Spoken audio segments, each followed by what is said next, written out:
Suite de notre prophétie, aujourd'hui, 4e jour du festival, oui, 4e jour. Et nous avons maintenant une promesse qui nous est faite par le Seigneur. De nouveau, je te bâtirai. De nouveau, je te bâtirai. De nouveau, ça veut dire que c'est quelque chose de nouveau. Il va faire quelque chose de nouveau. Il va rebâtir à neuf. Il ne va pas juste rafistoler. Vous voyez ? Il ne va pas juste faire de la rénovation. Il va rebâtir à neuf. Complètement neuf. Alors vous voyez, la différence entre Dieu et nous, c'est que pour Dieu, tout est possible. Rien, absolument rien n'est impossible à Dieu. Ce qui fait que Dieu peut être créateur. Nous, vous voyez, tout ne nous est pas possible. Jésus même nous fait prendre conscience que rien ne nous est possible sans lui. Tout simplement déjà parce que sans Dieu, nous ne serions pas là. Donc, tout ce que nous faisons, eh bien, ça vient du fait que nous existons déjà. Donc, sans lui, rien n'est possible, et avec lui, tout est possible. Et donc, nous ne sommes pas créateurs. Attention, hein. Les défilés de mode du créateur, c'est pas un créateur. C'est un créatif, au mieux. C'est bien, on est des créatifs, ça, on a une capacité de créer dans le sens d'être créatif, à partir de ce qui est, d'être inspiré pour faire des choses différentes, qui changent. On rénove, nous, vous voyez ? On fait du rafistolage, on reprend de l'ancien, on fait des trucs différents. Voilà. On est créatif, mais on n'est pas créateur. Ça, c'est particulier. De rien, Karine. J'ai reçu un texto de Karine, c'est pour ça.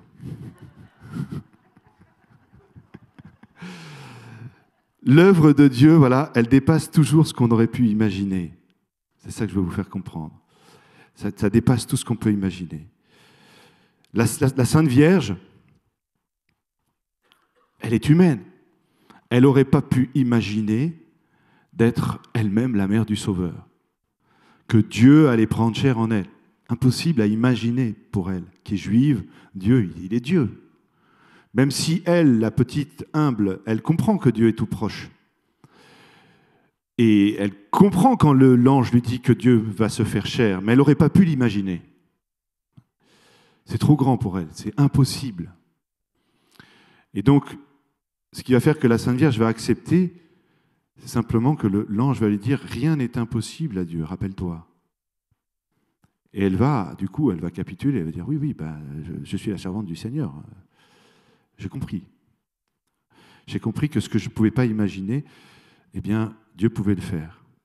Un truc encore plus dingue que l'incarnation, vous voyez, il y a 20 ans, c'est bien plus dingue encore, hein, je n'aurais pas imaginé devenir prêtre.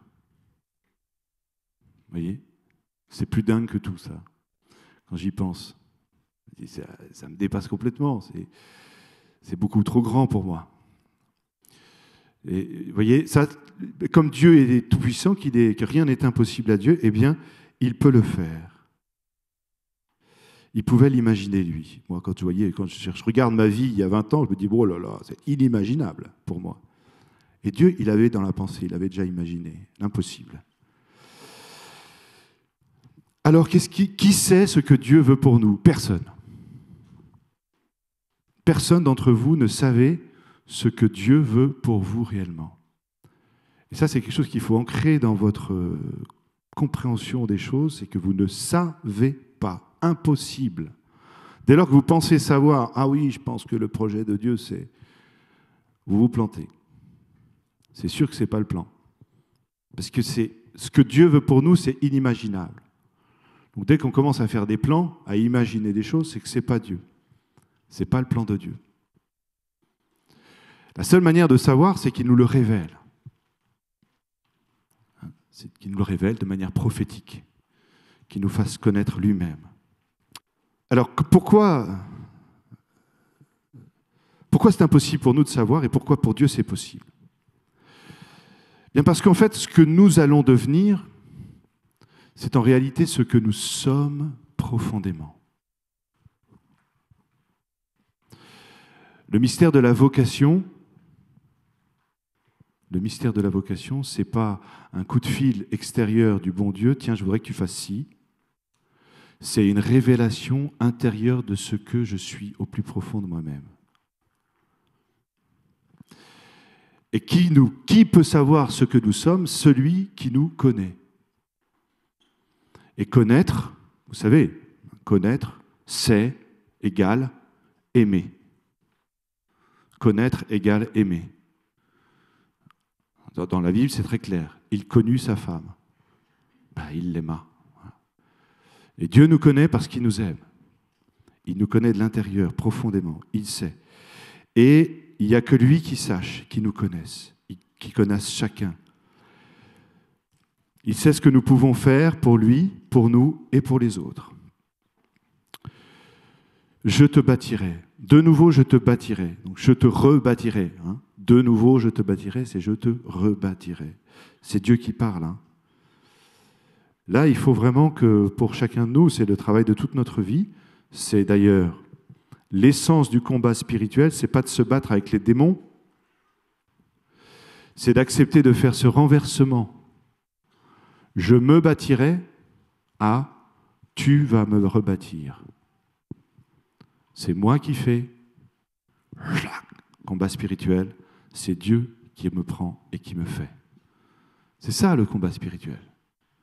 Accepter de se laisser bâtir par Dieu, de se laisser faire par Dieu. Parce que lui me connaît et moi je ne me connais pas. Si le Seigneur ne bâtit la maison, c'est du flanc que font les bâtisseurs. C'est en vain que travaillent les ouvriers. Rebâtir, ça ne veut pas dire rafistoler, ça veut dire commencer par démolir pour reconstruire. Jérémie, vous voyez, c'est tout ce qu'il a vécu. La prophétie commence chez lui comme ça.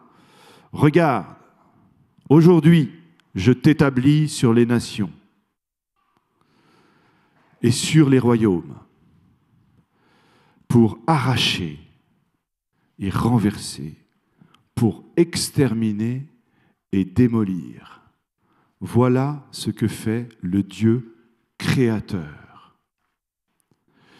Et il termine en disant pour bâtir et planter.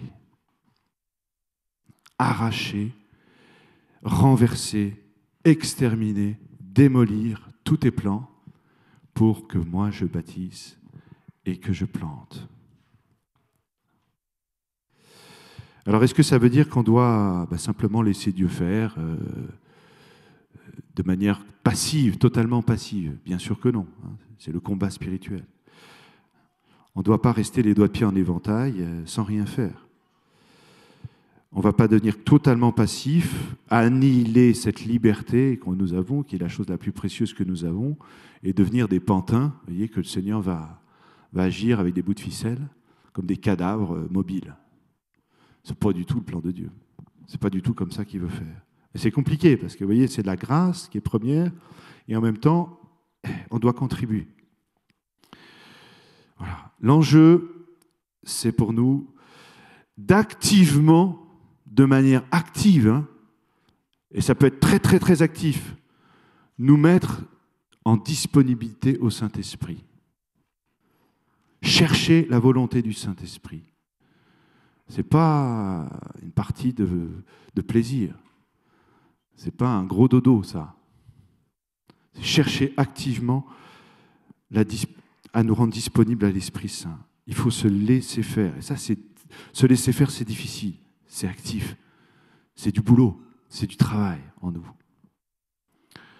Si tu ne renais pas d'en haut, dit le Seigneur à Nicodème, tu n'entreras pas dans le royaume des cieux. Et renaître, c'est un accouchement. Dans un accouchement, il y a la mère qui souffre, mais le bébé, il souffre aussi. Hein. Il travaille, le bébé. Hein. Il sort. C'est dur pour lui. Ben, nous aussi, il faut qu'on sorte. Il faut qu'on renaisse d'en haut. Et ça, c'est le privilège des tout petits. On ne peut pas renaître si on est un gros savant. Il faut être un tout petit, un tout humble. Voilà. Alors je termine en disant que tout ça, c'est une promesse. Promesse, vous savez ce que ça veut dire? Promittere. Ça veut dire en avant. Je t'envoie devant. Mittere, envoyer, pro, en avant. Donc c'est pas passif. C'est une promesse. C'est-à-dire que c'est quelque chose que je te montre pour que tu avances, pour que tu te mettes en route, pour que tu passes à l'expérience. Pas simplement intellectuel, oui, je vais me laisser faire. Vas-y, agis. Passe à l'expérience. Écoute le Saint-Esprit, écoute-le. Obéis-lui et tu verras. Tu verras la puissance de Dieu qui va se déployer en toi. Tu vois qu'il va te rebâtir. Et tu vas te regarder dans le rétroviseur à un moment donné, tu vas dire, c'est pas possible, c'est moi ça? Incroyable. Passer à l'expérience.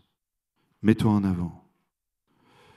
Passivité active, c'est-à-dire ne pas faire ce qui vient de moi, mais activement faire ce qui vient de Dieu. Faire ce qui vient de Dieu. Au nom du Père et du Fils et du Saint-Esprit, Amen.